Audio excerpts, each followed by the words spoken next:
বিসমিল্লাহির রহমানির রহিম। আমি মোহাম্মদ সিরাজ পাঠান, সাবেক মুন্সিগঞ্জ জেলা যুবদলের যুগ্ম সাধারণ সম্পাদক। মুন্সিগঞ্জ জেলা যুবদলের পক্ষ থেকে মুন্সিগঞ্জ জেলাবাসীকে জানাই পবিত্র ঈদ উল ফিতরের শুভেচ্ছা, ঈদ মোবারক। আপনারা জানেন 4ই আগস্ট মুন্সিগঞ্জ উত্তর ইসলামপুরে কি ধরনের একটা ঘটনা ঘটেছিল, যা ভয়াবহ যুদ্ধ।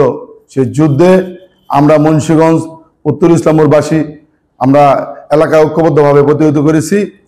আমাদের উত্তর ইসলামপুরের 3টি কর্মী নিহত হয়েছে এবং আহত হয়েছে 30 থেকে 40 জন।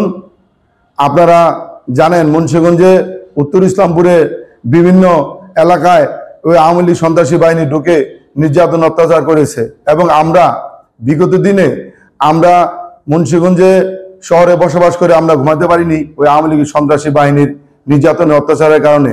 আমরা এই পরিবার পরিজন নিয়ে কখনোই এই ঈদ উদযাপন করতে পারিনি এবং আনন্দ উল্লাস করতে পারিনি। আপনারা জানেন মুন্সিগঞ্জে ওই আওয়ামী সন্ত্রাসী বাহিনী মিথ্যা মামলা আমাদেরকে দিয়ে বিভিন্নভাবে হয়রানি করেছে এবং আমরা এই মামলা ভয়ে বিভিন্ন জায়গায় পালিয়ে বেরিয়েছি, আমরা ঘরে থাকতে পারিনি। কিন্তু আজ মুন্সিগঞ্জ ফ্যাসিস্ট মুক্ত বাংলাদেশ। আজকে আমরা আমাদের বিএনপির নেতা কর্মীদের নিয়ে একসাথে আনন্দ উল্লাস করতে পারবো এবং পরিবার পরিজনকে সুন্দরভাবে ঘোরাফেরা করতে পারবো। আপনারা জানেন 3 জন কর্মী আমাদের মুন্সিগঞ্জে এই ছাত্র আন্দোলনে নিহত হয়েছে এবং আওয়ামী সন্ত্রাসী বাহিনী গুলি করে 30 থেকে 40 জন লোককে আহত করেছে।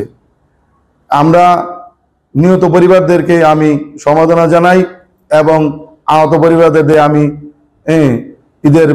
ঈদ উল ফিতরের শুভেচ্ছা জানাই এবং এই যারা নিহত হয়েছেন তাদের আমি মাগফিরাত কামনা করছি এবং যারা আহত হয়েছে তাদেরকে আমি ঈদের শুভেচ্ছা জানাই এবং তারা যেন পরিবার পরিজন নিয়ে সুন্দরভাবে ঈদ উদযাপন করতে পারে এই আশা ব্যক্ত করে আমার বক্তব্য শেষ করছি এখানে।